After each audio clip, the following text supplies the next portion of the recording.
If you've been online lately, you've probably heard that running a business is super easy and anyone can do it. Well, that's complete nonsense. We're here to share with you the real world of entrepreneurship. Welcome to I Can't Hustle Any Harder Than This. Hello and welcome to this episode of I Can't Hustle Any Harder Than This. I'm Rachael Wonderlin. And I'm our co-host, Emily Naples. And we are here with our guest, Anna Faila, who I know through improv, which is where I apparently know freaking everybody. And once we started talking, you had this realization like, oh, shit, I was in a business cult. Yeah, no, we started talking about my stint with real estate, how I think entrepreneurship is great, but not for everyone. And it's okay to be like, I'm done with this. Yes. And as we were talking, I'm like, back in 2016, after I graduated in 2015, I got sucked into what I like to call DevilCorp. They took advantage of where I was in life and just really sucked me into this business cult. And so the name of the company is not DevilCorp, but we are using that for legal reasons. Tell us about what it is. Like, what the heck is it? And, you know, maybe even like your day-to-day working for this organization. Yeah. So first I'll tell you what I thought it was and what they Advertise what they it sell you. as. They sell you on the idea that you are doing sales and marketing campaigns. So you're going to work with clients. You are going to own this portfolio of vendors, of products, and you are doing everything from the design of the campaign to the implementation. I'm like, wow, that sounds really, really cool.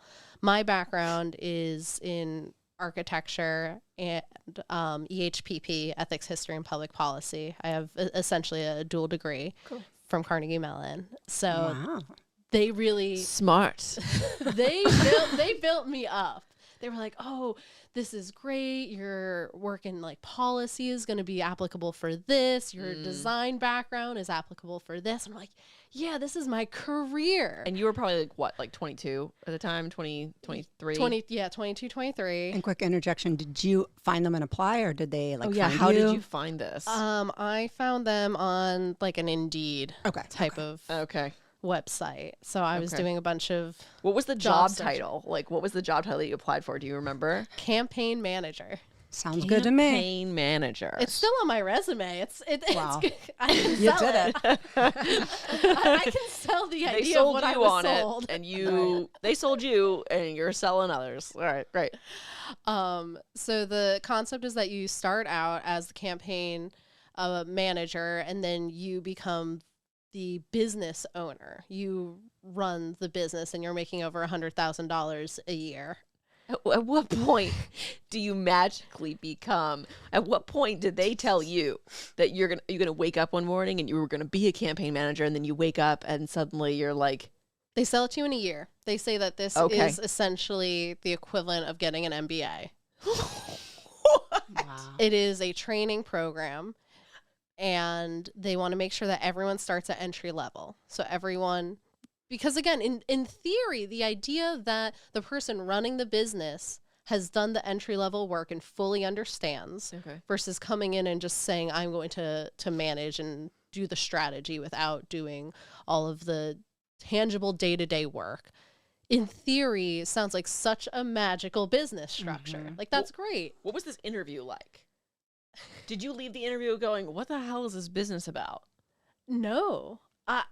I felt bought into this idea. You were in. Okay. I really believed in this person. She was so enthusiastic. She was this like tiny Spitfire ginger who was like, I have been doing this like for a year.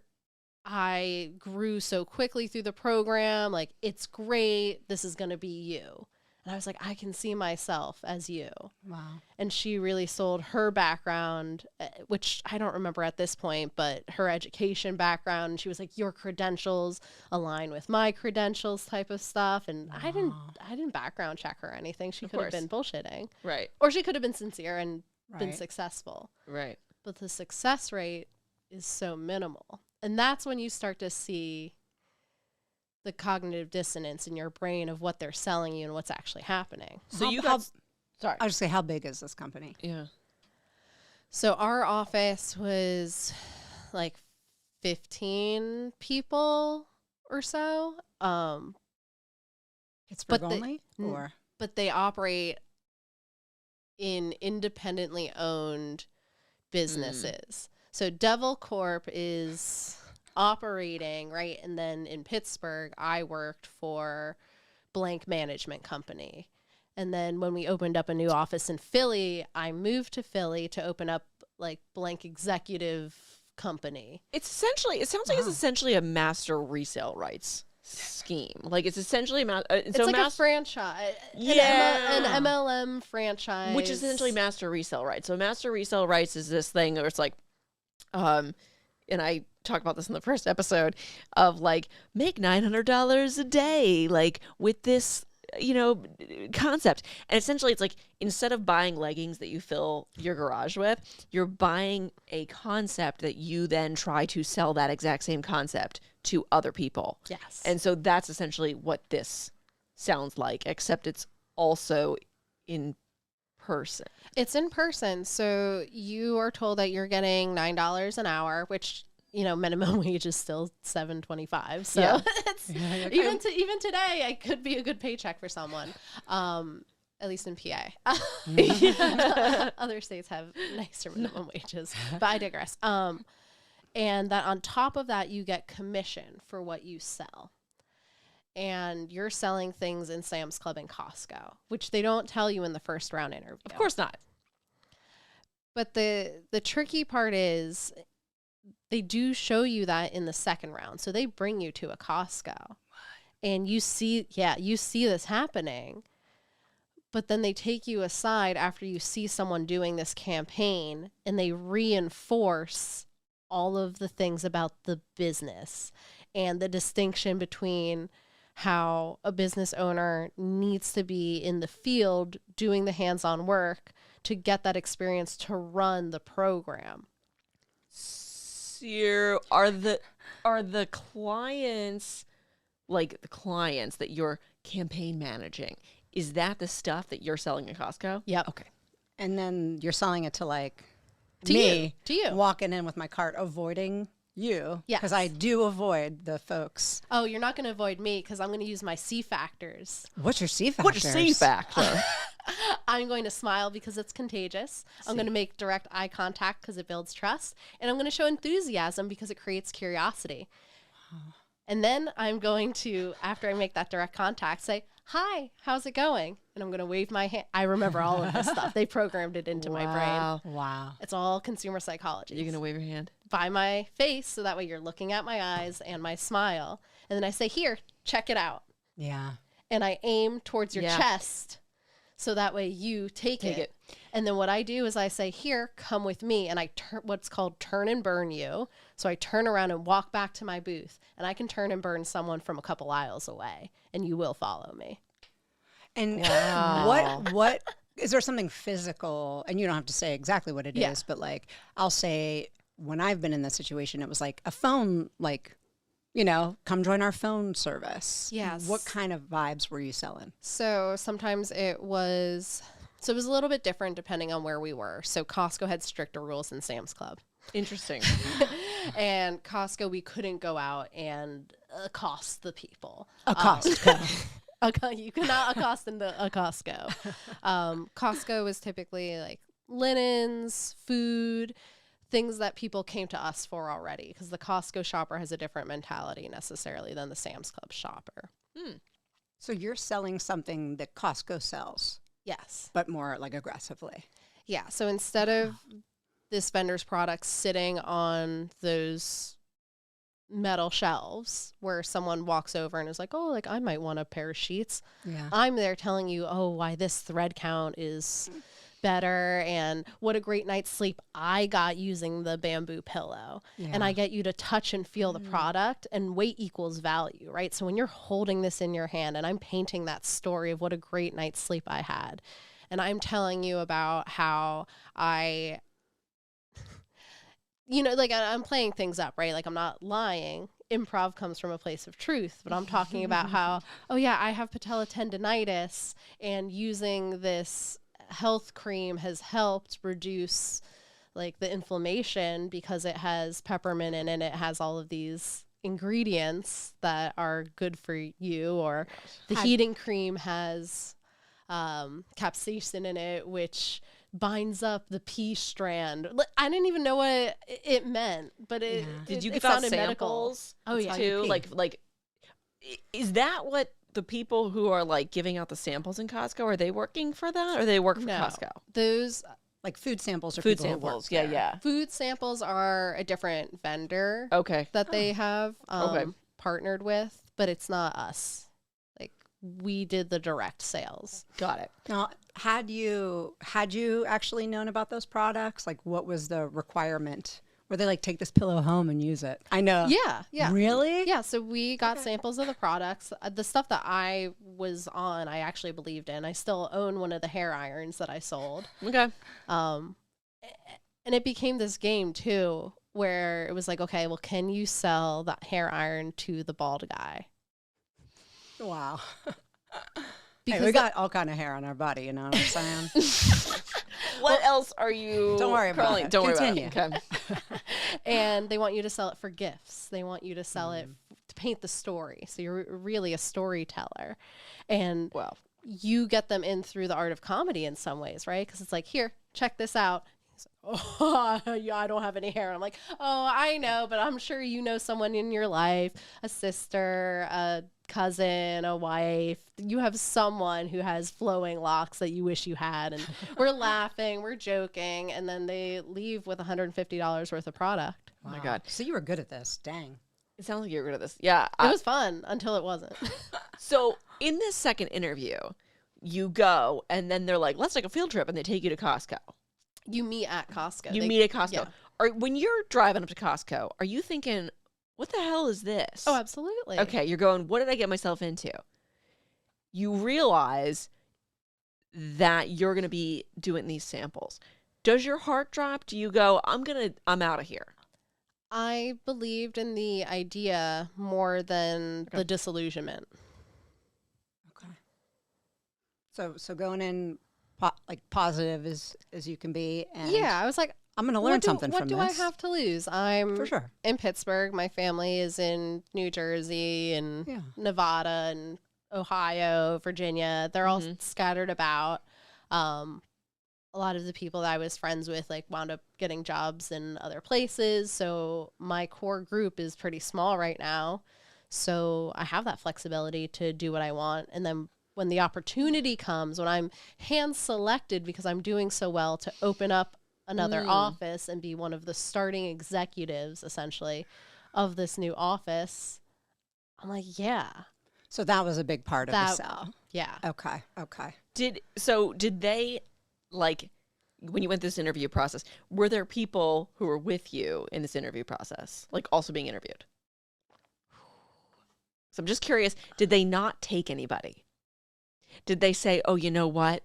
This is not a good opportunity for you? Or did they just like take every single person they interviewed because I think they can? Yeah, I think it was more on that line. And they changed. So as I got through it, I learned that they changed who was doing the interview based on who was getting interviewed. So Oh, wow. Kelly, the owner, interviewed me because I was going to be a harder sell. You're a mark. They're like, okay, we're gonna put somebody on this person, Right. who we think can sell them. Yeah, but then as I'm going through the program, I'm interviewing these people. So the people that they thought I could essentially catch. If you ran into a friend so you're 22, 23, you run into a friend from college you haven't seen, in 6 months, and they say, so what do? What would you tell them? What was your elevator speech? Yeah, I essentially told them what I was told, that I am a campaign manager and I manage brand assets and sales for our clients. Okay. Wow. I was trained. Yeah, and you remember that. You still remember that. Yeah, That's great. I'm happy to pitch you any day of the week. Anna sent me like 6 different emails or so with like The scripts. scripts. and content that they had given her. And so I was able to, when I'm picking up this lady this morning, able to, the car real quick, waiting for her, I was like looking at it and I was like, oh my, this is a lot. And one of the things I saw was essentially rebuttals for the sales. So if someone said to you, well, I mean, I don't think I have the, budgets. I don't think I have the money for this. Oh yeah, I completely understand. All I know is that these are going fast, and I would hate for you to miss the opportunity for the next birthday that comes up, the next holiday. It's always good to grab these things in advance before they go. Wow. Bada boom. Bada bing, bada boom. How recently was this again? 2016. 2016. This is like a decade ago. Girl, I'm impressed. She did go to CMU. She got a good brain. So. But it was like what you said, a script of what you said, what you would say if someone said X, you would say Y. Yep. And it's, again, the thing that really drew me in was the psychology piece. So it wasn't necessarily that I followed the script. It was that I liked seeing how the things I said affected the consumer's brain. So those were called our Fuji factors: fear of loss, urgency, greed, and indifference. Was everything acronyms? Absolutely. That's how I remember it. Wow. What? Okay, so we've got the 4 C's, the Fuji factor. Wait, say that again. Say the Fuji factors are fear of loss. Mm-hmm. So that means it's going really quickly. Like if you don't get it now, it's going to be gone. Okay. Sense of urgency. Okay. So I'm excited about this. I'm hustling for it. I can't hustle any harder. Little plug. Boom. I'm bada booming tonight. Okay. So you need to do it now because the opportunity is gone. It's like QVC. Yeah. Yeah. And These then- are all typical sales Yeah. things. Yeah. Greed factor, like keeping up with the Joneses, that if you have it, I want it. It's why we all have Yetis. It's why we all have Owalas now, Stanleys. Yeah. We see other people getting these trinkets, and then we want to be in on that cool experience. So if everyone else is taking advantage of this deal, everyone else is buying the hair iron for an emergency gift, why aren't you? Right. It must be good. Wait, Yeah. what was the I? Indifference. Indifference. Because I'm not trying to sell you. I'm not a salesperson. It's completely up to you. All I know is that everyone else is doing it. Whoa. Whoa. And those are genuinely things that I use in my day-to-day life. Like I work in procurement. I am helping like a company with their sales, with negotiations. Like I did study public policy. I studied ethics. Like this is the stuff that I'm well versed in and an expert in. So I think there were a lot of value pieces to it. Sure. The irony to me is like they're teaching you to sell.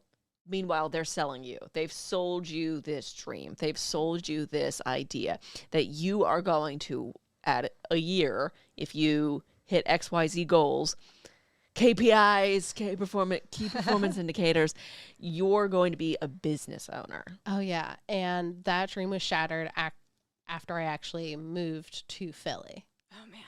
So I was bought real in. quick. Yeah. Before you do the Philly, because I can't wait. The day you went to Costco, the first day or whatever, were you alone with one other person? Who was there? I was with the owner of the business. Okay. And she was like, yeah, I go into the field on the day that like my reps aren't here, because again, that's the mark of a good business owner, is that I give my people a day off.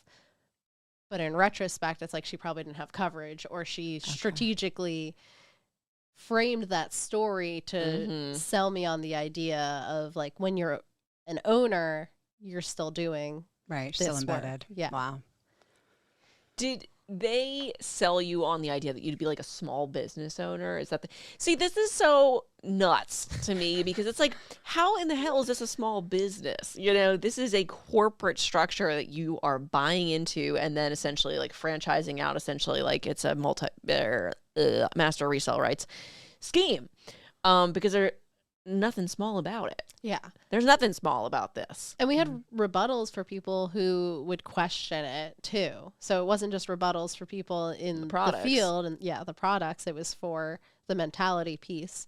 And because you're rehashing all of that information, you are habitually like grinding that into your own schemas. So your brain, anytime you question it, has that gaslighting element of, no, but all of these things, all of these rebuttals, and I'm rebuttaling myself. And the red flags just look like flags when you're wearing rose-colored glasses, right? Quote. That's a quote right there. That's the name of this episode. That's the title of the episode. Somebody write that down. By somebody, I mean that's that. from BoJack Horseman. Oh, okay. Trademark. Credit. We'll paraphrase. All right. So you said it was shattered. What are you doing in Philly? What do you mean? What are you doing over there? So they tell us that they're going to cover expenses for travel. They tell us that they're going to cover our first year with our apartment, all of these things. And I'm Your like, apartment? Yeah, to move. They're covering. Move. Why are they making you move? To open up the business. So I'm moving from Pittsburgh to Philly. Oh, okay. So you've gotten the green light at this point to be a business owner. Well, to help the business owner. So I wasn't selected. Someone else was selected to open up her own business in Philly. And they needed 2 to 3 other people to open it with her. Okay. To be the founders, to be like essentially like the lead executives, the lead campaign managers. Emily's excited. She's ready to quit her corporate job and go join this company. It's fascinating. It is. And we're on the way there, and we find out there is no apartment for each of us that they got. The person who owned the Philly market before actually quit the company, and we are all staying in her old apartment. What? So me, 2 other women, and a guy. All 4 of us. You don't know that well. Well, you know from working together. Yeah, we know from working together. And we're all living together now. In one room with double bunk beds? Is that? Yeah, we're all on air mattresses. Yeah. Well, wait, what? Yeah. Wait, how many rooms are in this? This is an apartment. Yeah. Like, how big is this apartment? There's one, like, bedroom. What the? And when did you learn this in the process? You were on the way there? While we were, like, on the way there, pretty much. It's like a 4-hour drive. So you're driving there. You start the drive. You're like, yeah, let's do it. Let's stop for some treats. Let's drive the turnpike. And then they're like, temporarily, we're just gonna have you there until we find the apartments and stuff. I love the bait and switch. Like they have your ass in the car. You're in the middle of Pennsylvania, and for those of you who are outside of Pennsylvania, there's not a whole lot in the middle of Pennsylvania. So you're in the middle of PA, driving to Philly, and then they drop this bomb on you. How do they do that? They call you guys, they send an email, what? It's hard to remember because, again, this is like 9-10 years ago. Yeah. So I don't remember if it was just a casual conversation beforehand of, oh, yeah, you're going to go here, and they gloss over it. Okay. And they make it seem very temporary. I'm like, okay, that's fine. Because you agree to all of these other things. Mm-hmm. Yes. And then it's over a week and the situation doesn't change, and I'm crying on the phone with people and being gaslit even further. Had you given up, like where had you lived before this move? Yeah, I had an apartment here with roommates, and you were like, I'm out, goodbye. Yeah, you have literal roommates because they're in your room. How long do you survive in this situation before you're like, I'm out? So the guy and I get a 2-bedroom apartment in Philly that is not great. Like I broke the lease. This was around when I like called it quits and moved back home with my dad for How long was this though? How long was this that you like lived in this like flop house situation? A couple of months. Really? Yeah. Y'all shared a bedroom on air mattress for a couple months. So the first thing was at least for like 3 to 4 weeks. And then Dan and I went and got our own apartment. And there were centipedes on my ceiling. I would wake up every morning and I had night terrors. And the apartment company tried to slam me, and negotiation, Anna kicks in because it's a real skill set that I have. And I lay out from a legal perspective how they have no leg to stand on. And I negotiate my way out of having to have any ramifications and getting my security deposit back. So the first place, the single room, that was paid for by your company, and then you guys Oh my God. decided to go out on Was your that not own? even paid for? I think we were squatting there. Okay. And that's why we wanted to leave. We're gonna legit have to have you on for like a follow-up I episode know. because there's so much more to untangle here. I know. So, and then the place you moved was you guys are paying for it because you gotta. Yeah. Okay. And then for how much longer were you did it for a few more months, and then you were like, time to roll. Yeah. Yeah. Okay. Yeah, I distinctly remember there being one day where because it's a table, right, with a cloth over it. Mm-hmm. And At Costco or whatever. At Costco, Sam's Club. And I crawl under the table and I just cry. So people are walking by and I'm just sitting there for like an hour crying under this table. Under an hour. Wow. You're under the table. Yeah, And you were just like, that's it. yeah. Oh my gosh. What was the moment that snapped you out of this, like, world of wild stuff? I really think it was the centipedes. I was like, Fair enough. It's like, I can't do this anymore. Wow. Those things Everything's are a lie. Gross. You should thank centipedes. Because Thanks, they centipedes. showed you the way. You Like should get like a centipede tattoo. crawl out of here. I'll do it on my stomach like, and have it all like the kind of way like up. curl up. Have it like come Yes. like peek out of your Yeah. shirt if you have Love like a. that. This episode is brought to you by centipedes. Anna, thanks so much for being with us. This is crazy, This is and I think crazy. we need. To wrap it up, but I Wrap want it to just up. ask how whenever you were like, okay, I'm donezo, like how that process went, just real quick. Like, How'd you get out? how'd Were you get like, out?